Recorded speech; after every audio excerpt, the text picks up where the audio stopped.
စော်ရှိလားရှိမယ်မထင်ပါဘူးဗျာ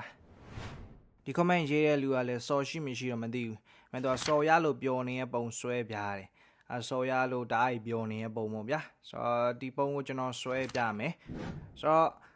ပထမဆုံးကျွန်တော် mechanical pencil ခဲသားဘောပန်ကိုကျွန်တော်ဒီခဲဆန်အရောင်လေးနဲ့အပြာရောင်ခဲဆန်လေးနဲ့ကျွန်တော်ပုံချမ်းအရင်ဆုံးချစ်ပါမယ်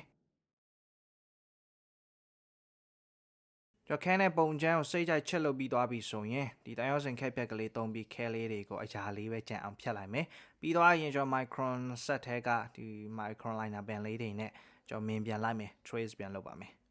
ဒီမှာကျွန်တော်01ကိုသုံးထားပါတော့ point size 01ပြီးရင်ကျွန်တော်တခါ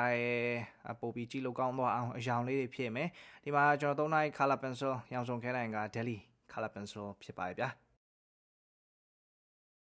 ဆိုအရောင်လေးတွေချဲလို့ပြီးသွားပြီဆိုရင်တော့ပုံလေးရပြီးပါပြီဒါလေးကတောင်းဆိုထားတဲ့ပုံလေးစော်ရလို့ပြောနေတဲ့ပုံလေးဖြစ်ပါတယ်ဆိုတော့ဒီပုံကိုဆွဲဖို့အတွက်ကျွန်တော်သုံးထားရဲ့ဒီ mechanical pencil လေးဒီအရောင်နဲ့ခဲဆန်လေးပြပြဒီ liner pen ဒါမှမဟုတ် color pencil ဒါမှမဟုတ်ဒီ sketchbook တို့ပေါ့နော်ဒီလိုပုံဆွဲဖို့အတွက်ပစ္စည်းလေးတွေလိုအပ်လာပြီဆိုရင်ကျွန်တော် artwork မြန်မာမှာအစုံမှိုင်လို့ရပါတယ်နော်ကျေးဇူးတင်ပါတယ်